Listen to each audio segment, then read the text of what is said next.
Hello দর্শক বন্ধুরা, আজ আমি নারকেল দিয়ে গাটি কচু রান্না করেছি। এর স্বাদ এমন যে মুখে লেগে থাকবে। তো চলুন দেখে নেওয়া যাক কিভাবে রেসিপিটি বানানো যায়। প্রথমে গরম তেলে সাদা জিরে, শুকনো লঙ্কা, কারি পাতা ও আদা কুচি ফোড়ন দিয়ে দিলাম। এবার এতে কেটে রাখা গাটি কচু দিয়ে এতে নুন ও হলুদ দিয়ে নেড়েচেড়ে নিলাম। এবার এতে অল্প জল দিয়ে নেড়েচেড়ে 10 মিনিট ঢাকা দিয়ে রেখে দেবো। এবার ঢাকা খুললে নেড়ে চেড়ে নিলাম। এবার দইয়ে কাঁচা লঙ্কা, শুকনো লঙ্কা গুঁড়ো, জিরে গুঁড়ো, ধনে গুঁড়ো দিয়ে মিক্স করে সেটা গাটি কচুতে দিয়ে দেবো। এবার এতে মশলা ধোয়া জল দিয়ে দিলাম।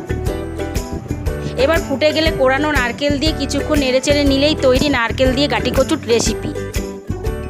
বন্ধুরা, কেমন লাগলো রেসিপিটি কমেন্টে জানাবেন ও আমাদের চ্যানেলটি সাবস্ক্রাইব করে পাশে থাকবেন।